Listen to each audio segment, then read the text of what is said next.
Hello everyone. तो आज की वीडियो में हम पढ़ने वाले हैं प्रेसी राइटिंग क्या होता है इसके बारे में। ये किस सब्जेक्ट का टॉपिक है मैं आपको एक बार बता देती हूँ, वैसे तो आपको पता ही होगा। तो ये है हमारा बीए थर्ड ईयर 6 सेमेस्टर का इंग्लिश लिटरेचर जो हमारा सब्जेक्ट है, उसका paper second media and journalist writing.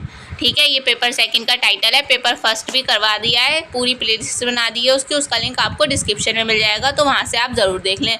तो यूनिट फर्स्ट हम पहले ही कंप्लीट कर चुके हैं और यूनिट सेकंड भी कंप्लीट कर चुके हैं, और अब हमारी चल रही है यूनिट थर्ड, जिसमें हमने एक टॉपिक प्रिंट मीडिया क्या होता है इसके बारे में बेसिक जानकारी हम पहले की वीडियो में ले चुके हैं, जिसका लिंक आपको डिस्क्रिप्शन में मिल जाएगा। पूरी प्लेलिस्ट वहाँ पर यूनिट फर्स्ट भी मिल जाएगी, आपको सेकंड भी मिल जाएगी, और इसके एमसीक्यू और कॉन्सेप्ट दोनों ही मिल जाएंगे। ठीक है, तो अब हम चलते हैं अपने टॉपिक पर। ये वाला टॉपिक तो हमने कल की वीडियो में ही कंप्लीट कर लिया था, तो आज की वीडियो में हम देखेंगे प्रेसिज राइटिंग क्या होती है। ठीक है, तो वैसे ये जो है एक टॉपिक अलग से भी एग्ज़ाम्स में आता है। हमारा तो एग्ज़ाम ऑब्जेक्टिव होगा, पर वैसे आता है एक पैराग्राफ दिया होता है लॉन्ग करके। ठीक है, उसको संक्षिप्त में लिखना होता है, छोटा करके, और अपने अल्फाजों में, अपने लफ्ज़ों में, सरल लैंग्वेज में, सरल वर्ड्स में लिखना होता है उसको। ठीक है, उसको बोलते हैं प्रेसी राइटिंग। एक पैराग्राफ लॉन्ग करके दिया है, उसको छोटा करके और सिंपल लैंग्वेज में लिखना होता है ना। जैसे कि मान लो 12 लाइनों का कोई पैराग्राफ है, तो उसको कन्वर्ट करना है हमें लगभग 4 लाइनों में, और ऐसा लिखना है कि सबके समझ में आ जाए। उसका सार कह सकते हैं हम उस पैराग्राफ का, है ना। जैसे कि हम कोई भी ऐसे लिखते हैं जो उसमें निष्कर्ष लिखते हैं, तो वो पूरा उसका शो करता है, वैसे ही ये सार होता है, मतलब पूरे उसका निचोड़। ठीक है, 12 लाइन्स को 4 लाइनों में से कन्वर्ट करना, और ये भी नहीं कि कुछ मतलब मीनिंग चेंज हो जाए, मीनिंग वही रहना चाहिए, ये याद रखना। ठीक है, तो ये जो न्यूज़पेपर हम लिखते हैं तो उसमें भी प्रेसी राइटिंग का बहुत ज़्यादा यूज़ होता है ना। कुछ न्यूज़ होती हैं ऐसी बहुत लंबी चौड़ी होती हैं, और उसका थोड़ा सा जो है पार्ट हम फ्रंट पेज पे दे देते हैं, ताकि, और उसके नीचे पेज नंबर डाल देते हैं कि ये इस पेज नंबर पर ये फुल्ली न्यूज़ डिस्क्राइब की गई है, मतलब पूरी न्यूज़ को दिया गया है। तो वो छोटा सा पैराग्राफ में ही प्रेसी राइटिंग कहलाएगा। ठीक है, तो मीनिंग, जैसे कि फ्रंट पेज है, उसमें हम सारी न्यूज़ तो नहीं देख सकते हैं पूरी पैराग्राफ वाली, तो हम थोड़ी सी न्यूज़ का मतलब हेडलाइन डाल के थोड़ा सा लिख देते हैं पैराग्राफ, और उसके आगे नीचे पेज नंबर लिख देते हैं। अगर विस्तार में आपको पढ़ना है तो इस पेज नंबर पे आप पढ़ सकते हैं। तो ये भी एक टाइप का प्रेसी राइटिंग ही हुआ, है ना। तो इसका मीनिंग, फीचर्स एंड एलिमेंट्स वगैरह देख लेते हैं अब हम। मीनिंग ऑफ प्रेसी राइटिंग, यानी प्रेसी राइटिंग का क्या अर्थ है। Precis writing derives its name from the French word प्रेसी। ये इम्पॉर्टेंट है कि किस वर्ड से लिया गया है, तो ये French word precis, which means precise और कंसाइज। प्रेसाइज मतलब जो ये वर्ड है, ये फ्रांसीसी शब्द से प्रेसिस से लिया गया है, जिसका अर्थ है सटीक और संक्षिप्त, यानी छोटा। प्रेसाइज और concise. It is an exercise in condensation, यानी ये संक्षेपण का एक अभ्यास है, मतलब संक्षेप में लिखना होता है इसका मीनिंग। ठीक है, precis writing involves summarising a longer piece of work while retaining its main points, overall significance and tone, but doing so in a much shorter form। ये संक्षेप में लिखा जाता है, ये तो आपको पता ही है। ठीक है, संक्षिप्त लेखन में किसी लंबे कार्य को उसके मुख्य बिंदुओं यानी मेन पॉइंट, समग्र महत्व, ओवरऑल सिग्निफिकेंस और स्वर को बनाए रखते हुए सारांशित करना शामिल है, लेकिन ऐसा बहुत छोटे रूप में किया जाता है। ठीक है, it is a way to condense content without distorting its meaning. ये मतलब ये कंटेंट के अर्थ को विकृत किए बिना, मतलब उसको तोड़े बिना, उसे संक्षिप्त करने का एक तरीका है, उसे शॉर्ट में लिखने का एक तरीका है, पर मीनिंग वही रहना चाहिए। The objectivity is to present the reader with a clear and concise summary that encapsulates the essence of the original text। यानी क्या हुआ, इसका जो मतलब उद्देश्य है, इसका उद्देश्य पाठक को एक स्पष्ट और संक्षिप्त सारांश प्रस्तुत करना है जो मूल पाठ के सार को समाहित करता हो। मतलब जो पैराग्राफ जो हम ले रहे हैं उसका जो टॉपिक मतलब उसका मीनिंग जो निकल रहा है वो उसमें शामिल होना चाहिए, है ना, और संक्षिप्त होता है ये, ठीक है, एक स्पष्ट और क्लियर अर्थ निकालता है ये पैराग्राफ का। नेक्स्ट है हमारा हेडिंग फीचर्स ऑफ प्रेसी राइटिंग, यानी संक्षिप्त लेखन की विशेषताएं। प्रेसी राइटिंग को हिंदी में बोलेंगे संक्षिप्त लेखन, छोटा लेखन, ठीक है, इसकी विशेषताएं पढ़ना है, कैरेक्टरिस्टिक्स और फीचर्स पढ़ना है। तो फर्स्ट है इसमें हेडिंग कंसाइजनेस, यानी संक्षिप्तता, यानी मतलब छोटा कैसा होता है वो, शॉर्ट कैसा होता है वो, पैराग्राफ को शॉर्ट कैसा किस टाइप से होता है।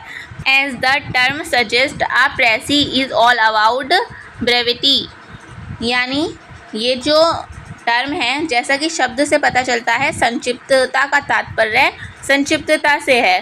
The writer needs to reduce the original length significantly but without compromising the clarity and essence of the text, यानी मतलब जो है इसका क्या हुआ कि लेखक को मूल लंबाई को काफ़ी कम करने की ज़रूरत होती है इसमें, लेकिन पाठ की जो क्लियरिटी है, जो पैराग्राफ की क्लियरिटी और सार से समझौता किए बिना, ठीक है, उसका मीनिंग और क्लियरिटी वही रहना चाहिए, बल्कि बस लेंथ छोटी होना चाहिए। प्रेसी का यही मतलब होता है। नेक्स्ट है हमारा heading clarity. The precis should be easily understandable, यानी अंडरस्टैंडेबल होना चाहिए, अंडरस्टैंड समझ में आना चाहिए, है ना। एम्बिग्विटीज और वैगनेस शुड बी अवॉइडेड। एम्बिग्विटीज मतलब होता है अस्पष्टता, ठीक है, मतलब क्लियर ना हो जो, तो उसको अवॉइड करना चाहिए। हमारा जो पैराग्राफ का जो हमने प्रेसी निकाला है वो कैसा होना चाहिए, क्लियर और ईजी आसानी से समझ में आना चाहिए, ठीक है।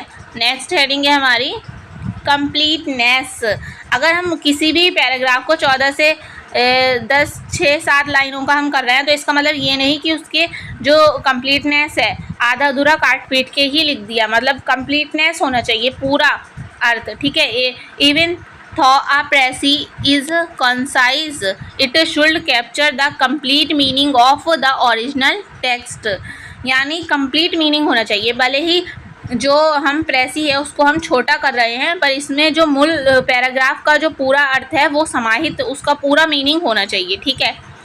The reader should get a full understanding of the original content by reading the precis alone, यानी पाठक को केवल सारांश पढ़कर मूल सामग्री की पूरी समझ प्राप्त होना चाहिए। बस वो हम प्रेसी पढ़ रहे हैं और हमारे समझ में आ जा रहा है कि पैराग्राफ में क्या लिखा है, ठीक है, अच्छे से, तो कंप्लीटनेस भी होना चाहिए प्रेसी में। नेक्स्ट है हमारा हेडिंग ऑब्जेक्टिविटी। ऑब्जेक्टिविटी तो हमारी जर्नलिस्ट की हर टॉपिक की एक विशेषता होती है, क्योंकि ऑब्जेक्टिविटी बहुत ज़रूरी होती है किसी भी वर्क में, ठीक है, मतलब एक तरफा बात ना करना।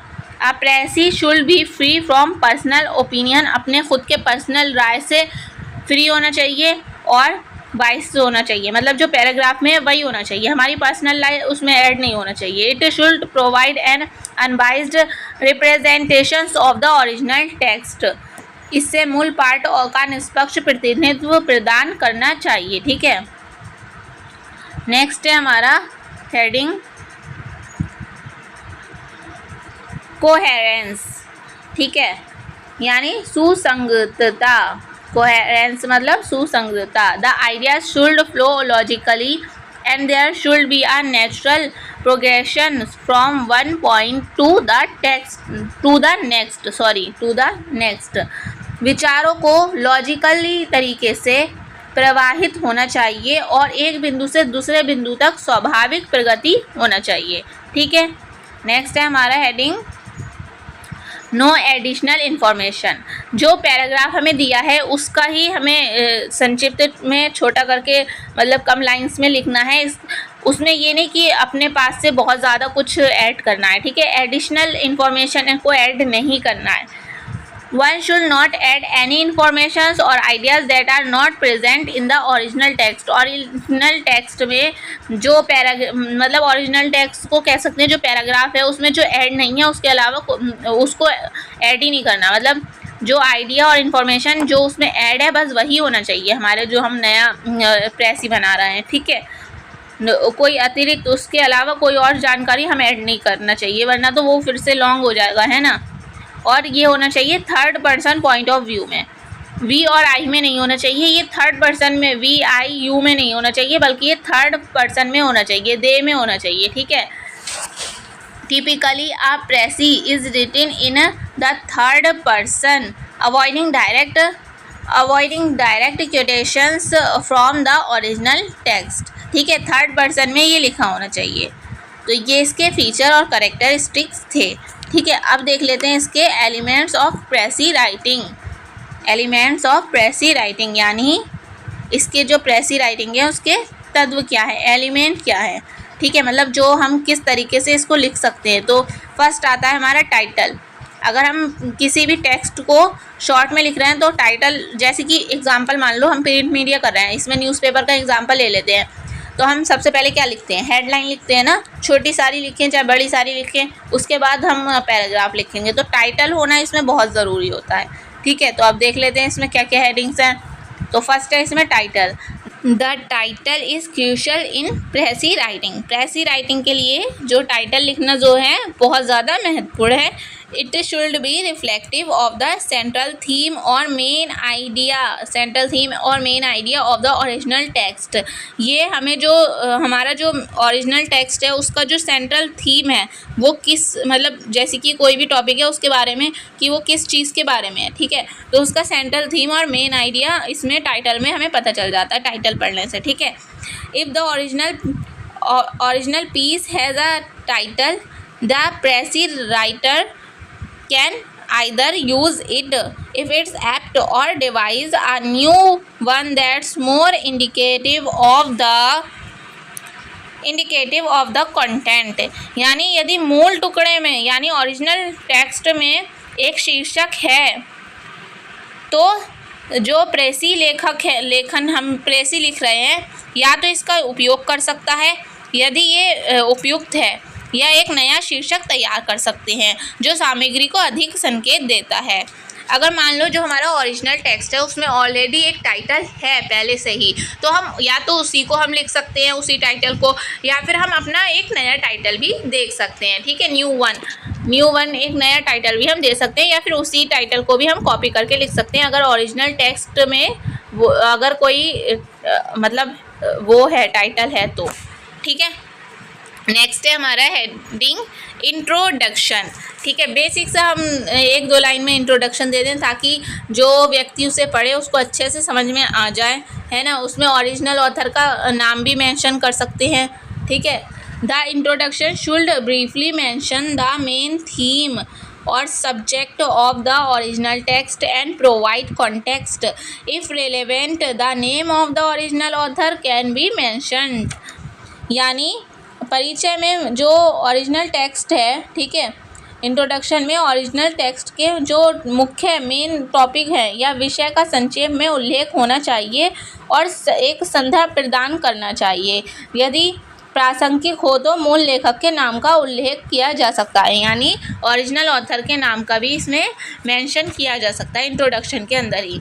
और बॉडी देख लेते हैं। टाइटल हो गया, पहले टाइटल हम लिखेंगे, फिर इंट्रोडक्शन लिखेंगे थोड़ा सा, और उसके बाद हम बॉडी देख लेंगे इसकी कैसी होगी। बॉडी में सब कुछ आ जाएगा, पैराग्राफ को छोटा करके हम जो लिखते हैं वो सब ईजी लैंग्वेज में वो सब बॉडी के अंदर आ जाएगा। This is where the main points arguments or ideas of the original text are presented in a concise manner। यानी ये वह जगह है जहाँ जो ओरिजिनल टेक्स्ट के जो मेन पॉइंट्स और लॉजिक या विचार संक्षिप्त तरीके से प्रस्तुत किए जा सकते हैं, ठीक है। संक्षिप्त तरीके से मतलब छोटे साइज में रिप्रेजेंट कर सकते हैं। The body of the precis should be a systematic representations of the original content। ensuring that the sequence of ideas remains intact। यानी सारांश का मुख्य जो भाग होता है, ठीक है, यानी इस सारांश का जो बॉडी है, जो उसकी जो ओरिजिनल कंटेंट का एक व्यवस्थित प्रतिनिधित्व होना चाहिए, जिससे ये सुनिश्चित हो सके कि विचारों का क्रम बरकरार रहे। पैराग्राफ में जैसी जिस लाइन में जो बातें कही गई हैं वो भी हमें बॉडी के अंदर उसी लाइन में लिखना चाहिए। वो अलग बात है अपनी लैंग्वेज में शॉर्ट करके लिखेंगे, पर होना उसी सीक्वेंस में चाहिए, उसी लाइन में, ठीक है। नेक्स्ट है हमारा मतलब कॉन्क्लूज़न, जो निष्कर्ष, हर किसी के ऐसे में भी हम लास्ट में निष्कर्ष लिखते हैं, है ना, तो ये बहुत ज़्यादा इम्पोर्टेंट रहता है। इससे क्या होता है कि इसका जो तात्पर्य है वो क्या निकलता है, ठीक है, वो देखते हैं। इसमें हम अपनी बात को भी ले सकते हैं कि ये टॉपिक से ये मतलब इस पैराग्राफ से, ओरिजिनल टेक्स्ट से ये बात निकल कर आती है, ठीक है। The precis should end by summarising the primary conclusions और inference of the original text. सारांश का जो ओरिजिनल टेक्स्ट के प्राथमिक निष्कर्ष या अनुमान का सारांश देकर समाप्त किया जाना चाहिए। It should give closure to the reader encapsulating the essence of the content. ये पाठक को मतलब रीडर को कंटेंट के सार को समाहित करते हुए समापन देना चाहिए, ठीक है। कंक्लूज़न होना ज़रूरी होता है किसी भी प्रेसी में। तो हम पहले क्या करेंगे, इसमें आपको आ गया होगा, प्रेसी लिखेंगे तो फिर सबसे पहले हम टाइटल लिखेंगे, उसके बाद हम इंट्रोडक्शन लिखेंगे, उसके बाद बॉडी में जो भी हमारा पैराग्राफ है उसको छोटा करके लिख देंगे, उसके बाद निष्कर्ष लिख देंगे, ठीक है, कंक्लूज़न लिख देंगे। तो ये हमारा जो था एलिमेंट्स थे किसके, प्रेसी राइटिंग के। नेक्स्ट है हमारा heading steps to the effective precis writing. Step to the effective precis writing, यानी ये स्टेप्स हैं कि ऐसा प्रेसी राइटिंग कैसे लिखें जो इफ़ेक्टिव हो, ठीक है। इफ़ेक्ट मतलब प्रभावी प्रेसी राइटिंग लेखन के जो चरण हैं वो हैं ये, ठीक है। स्टेप्स हैं ऐसा प्रेसी राइटिंग के लिखें कि हम जो लोगों को प्रभावित करें, पढ़ने वाले को प्रभावित करें। तो फर्स्ट है इसमें स्टेप रीडिंग एंड अंडरस्टैंडिंग। अगर हमें प्रेसी राइटिंग को अच्छे से लिखना है तो हमें जो पैराग्राफ या फिर ओरिजिनल टेक्स्ट हमें दिया गया है उसको बार बार रीड करें, ताकि आपको अच्छे से जो मेन टॉपिक है, मेन आइडिया है उस प्रेसी का, वो आपको मिल जाए, ठीक है। एक दो बार रीड करें अच्छे से, अगर नहीं समझ में आया तो फिर रीड करें, ताकि आपको मेन आइडिया समझ में आ जाए कि ये कहना क्या चाह रहे हैं, है ना। तो before attempting to write a precis, एक प्रेसी को लिखने से पहले one should read the original text multiple times to gain a clear understanding of its meaning, tone and the main idea. वही बात है कि मतलब किसी प्रेसी को लिखने से पहले आप उसको रीड करें मल्टीपल टाइम्स, जब तक आपको क्लियर अंडरस्टैंडिंग ना हो जाए कि इसका अर्थ क्या है, इसकी टोन कैसी है और इसका मेन आइडिया क्या है, ठीक है। नेक्स्ट है स्टेप, पहले तो हम ये बार बार पढ़ेंगे तभी हम ठीक से लिख पाएंगे, उसको जब तक हमारे समझ में नहीं आएगा तो हम लिखेंगे भी कैसे, है ना। तो नेक्स्ट है हमारा नोटिंग की पॉइंट्स। जो की पॉइंट्स हम पढ़ रहे हैं, हमने रीड करा उसको, जो हमें की पॉइंट्स दिख रहे हैं उसको नोट कर लें रफली, ठीक है। Well reading make a note of की पॉइंट्स। जब आप पढ़ें तो उसके जो मेन पॉइंट्स, की पॉइंट्स हैं उसको नोट कर लें। Key points, arguments and themes को नोट कर लें। This will act as a guide when condensing the text. ये आपको गाइड करेगा कि जो हमारा टॉपिक है वो कैसा रहे, छोटा है, ठीक है, मार्गदर्शन करेगा। नेक्स्ट है हमारा ड्राफ्टिंग द प्रेसी, ठीक है। सारांश का एक ड्राफ्ट मतलब एक रफली एक पैमाना तैयार कर लें कि ऐसा ऐसा होगा हमारा मतलब precis. Start with a rough draft keeping the noted key points in mind, ठीक है। माइंड में अपने की पॉइंट्स रखें। एक रफ तरीक़े से एक रफ ड्राफ्ट तैयार कर लें कि हाँ ये पॉइंट ऐसे ऐसे ऐड करेंगे इस लाइन में, इस सीक्वेंस में, है ना। Ensure that you maintain objectivity का ध्यान रखें and do not introduce any personal view को उसमें ना लाएं, ठीक है। प्रेसी लिखते टाइम बस जो ओरिजिनल टेक्स्ट में लिखा है उसी को ही ऐड करें, ठीक है। नेक्स्ट है हमारा स्टेप एडिटिंग एंड रिफाइनमेंट। ठीक है। एडिटिंग करना तो आपको पता होगा, और परिशोधन करना, प्रीफाइनमेंट भी करना चाहिए हमें, ठीक है। आफ्टर ड्राफ्टिंग के बाद रिव्यू द प्रेसी, ठीक है, प्रेसी को रिव्यू देखना चाहिए, हमें उसको देखना चाहिए कि वो कैसा बना। एडिट फॉर क्लियरिटी के लिए एडिट करना चाहिए। कोहेरेंस एंड कंसाइसनेस, यानी स्पष्टता, सुसंगतता और संक्षिप्तता के लिए उसको एडिट करना चाहिए, ठीक है। रिमूव एनी रिडेंडेंट वर्ड्स और फ्रेजेस, यानी जो भी फालतू की उसमें से चीज़ों को रिमूव कर देना चाहिए, ठीक है। जो भी उसमें फालतू की चीज़ें हैं, ठीक है, फ्रेजेस हैं, जो भी है वो उसको रिमूव कर देना चाहिए। नेक्स्ट है हमारा heading comparing with the original, ठीक है। जब हमने उसको रफली रख लिया, मतलब उसको एक बार लिख लिया जब हमने, तो उसको कंपेयर करना चाहिए जो ओरिजिनल टेक्स्ट है, कि वो जो हमने लिखा है वो ठीक है ना, ओरिजिनल टेक्स्ट के साथ मैच हो रहा है, या फिर बिल्कुल ही हमने कुछ और ही लिख दिया है ना। तो कंपेयर भी करना चाहिए, अगर कोई कमी है उसको पूरा करें, फिर उसके बाद, है ना। वंस डन, एक बार पूरा होने के बाद, compare your precis with the original text के साथ प्रेसी को कंपेयर करना चाहिए, to ensure that you have not missed any vital information और मिस रिप्रेजेंटेड एनी आइडियाज़। इस बात को सुनिश्चित करने के लिए कि हमने कोई महत्वपूर्ण जानकारी छोड़ी तो नहीं है, या किसी भी विचार को गलत तरीके से तो रिप्रेजेंट नहीं करा है, ठीक है। तो इसको हमें कंपेयर भी करना चाहिए, ठीक है।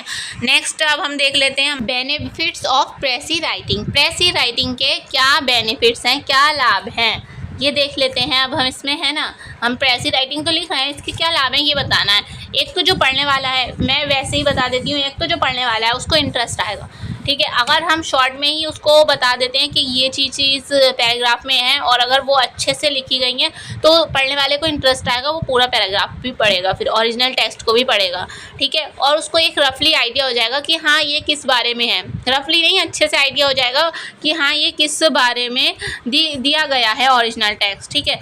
तो देख लेते हैं अब हम इसमें। प्रेसी writing is not just an academic exercise, it has real world application. जो प्रेसी लेखन केवल एक अकादमिक अभ्यास नहीं है, इसमें वास्तविक दुनिया के यूजेस भी हैं। प्रोफेशनल्स, यानी जो प्रोफेशनल्स होते हैं, specially those in research, journalism and academic, often use the skills to condense lengthy reports और आर्टिकल्स। जो प्रोफेशनल होते हैं, जिसमें स्पेशली रूप से जो रिसर्च करते हैं, ठीक है, और जर्नलिज्म में जो होते हैं, academic, often use the skill, और इसी कौशल को यूज़ करते हैं किस लिए, कंडेंस लेंथी रिपोर्ट्स और आर्टिकल्स को शॉर्ट करने के लिए, ठीक है। लेंथी रिपोर्ट्स को और आर्टिकल्स उनको मिलते हैं तो उसको शॉर्ट करने के लिए इसका यूज़ किया जाता है। Being able to capture the essence of a long text in a concise manner is invaluable for quick communications of ideas and findings। यानी किसी लंबे टेक्स्ट के सार को संक्षिप्त तरीके से पकड़ने में सक्षम होना विचारों और निष्कर्षों के त्वरित संचार के लिए अमूल्य है, ठीक है। मोर ओवर, इसके अलावा the process of writing a precis improves critical reading skills. इसके अलावा जो हमें प्रेसी राइटिंग है जो है वो हम इम्प्रूव करती है क्या, आलोचनात्मक पढ़ने का कौशल, ठीक है, एनालिटिकल एबिलिटीज़ यानी विश्लेषणात्मक क्षमताएं, एंड इनहेंस कॉम्प्रहेंशंस, ठीक है। तो इन सब को जो है समझ की वृद्धि भी करती है, ठीक है। इनहेंस कॉम्प्रहेंशन समझ में वृद्धि भी करती है, तो इन सब में ये सुधार करता है, प्रेसी राइटिंग होता है जो। नेक्स्ट है हमारा निष्कर्ष यानी कंक्लूजन। इसका निष्कर्ष क्या निकलता है, precis writing is an art that involves reducing a lengthy text into its most essential points, all the while retaining its core message and tone। यानी जो संक्षिप्त लेखन एक कला है जिसमें एक लंबे टेक्स्ट को उसके सबसे इम्पॉर्टेंट पॉइंट्स में समेटना शामिल है, साथ ही उसके जो मूल संदेश है, मेन जो आइडिया है और स्वर को भी बरकरार रखना चाहिए, ठीक है। बाय फोकसिंग ऑन क्लियरिटी यानी स्पष्टता, ऑब्जेक्टिविटी वस्तुनिष्ठता, एंड कोहेरेंस यानी सुसंगतता, A well-written precise serves as an accurate reflection of the original text but in a condensed form. स्पष्टता, निष्पक्षता और सुसंगतता पर ध्यान केंद्रित करके एक अच्छी तरह से लिखा गया प्रेसी राइटिंग पार्ट के जो टेक्स्ट है उसके सटीक एक्यूरेट प्रतिबिंब के रूप में कार्य करता है, लेकिन छोटे साइज में, संक्षिप्त रूप में, कंडेंस्ड रूप फॉर्म में। ठीक है। मास्टरिंग दिस स्किल, इस स्किल में मास्टर होना, महारत हासिल करना, not only heads in academic and professional pursuits but also hones one's analytical and comprehension abilities. इस कौशल में महारत हासिल करने से न केवल शैक्षणिक और व्यावसायिक गतिविधियों में मदद मिलती है बल्कि व्यक्ति की एनालिटिकल और समझने की क्षमता भी बढ़ती है। ठीक है, तो ये हम इसका कंक्लूजन था। प्रेसाइज किस टाइप से इंपॉर्टेंट है, क्या इसके फीचर है, एलिमेंट्स हैं, ये सब हमने इसमें पढ़ लिए हैं। अब हम पढ़ेंगे इसके टॉपिक यूनिट 3 के MCQ। ठीक है, कुछ टॉपिक और भी रह गए हैं इसमें समझने के लिए, तो वो शॉर्ट टॉपिक हैं जिसको मैं बीच बीच में MCQ के बीच बीच में समझा दूंगी। जैसे कि वैसे तो पैराग्राफ क्या होता है ये तो आपको पता ही होगा, है ना, ऐसे भी पता होगा। न्यूज़ रिपोर्टिंग कैसे होती है ये भी पता होगा। ठीक है, तो 5W क्या होता है ये मैं आपको बता दूंगी, है ना। 5W जब हम क्वेश्चंस करेंगे, बीच में अगर क्वेश्चन आएगा इससे रिलेटेड तो उसी टाइम मैं आपको अच्छे से स्पष्ट, मतलब बहुत अच्छे तरीके से समझा दूंगी 5W क्या होते हैं। हेडलाइन क्या होती है ये भी बता दूंगी। हेडलाइन राइटिंग वैसे तो आपको पता ही होगा, न्यूज़ में हेडलाइन दी होती है ना। टाइप्स ऑफ लीड्स टॉपिक जो है वो आपका समझना बहुत ज़रूरी है ना। और रिपोर्टिंग राइटिंग तो आपको पता ही होगा। तो जो 5Ws हेडलाइंस और लीड्स के बारे में मैं आपको MCQ क्वेश्चन जब करवाऊंगी, इससे रिलेटेड कोई क्वेश्चन आएगा तभी मैं आपको वहाँ पर ही समझा दूंगी। ठीक है, तो नेक्स्ट वीडियो जो होगी हमारी MCQ वाली होगी, थ्योरी वाली नहीं होगी। थ्योरी वाली मतलब कॉन्सेप्ट वाली 2 वीडियो हम बना चुके हैं, तो वो उसका लिंक आपको, पूरी प्लेलिस्ट का लिंक आपको डिस्क्रिप्शन में मिल जाएगा, वहाँ से आप देख सकते हैं। ठीक है, तो अब मिलते हैं नेक्स्ट वीडियो में। और हाँ, इसका PDF आपको मिल जाएगा टेलीग्राम ग्रुप पर, वहाँ पर से भी आप दोबारा पढ़ सकते हैं अगर पढ़ना चाहें तो वहाँ से आप डाउनलोड कर लेना। और वीडियो थोड़ी भी हेल्पफुल रही हो तो प्लीज़ वीडियो को ज़्यादा से ज़्यादा शेयर कर देना। और अब मिलते हैं नेक्स्ट वीडियो में। Thank you for watching.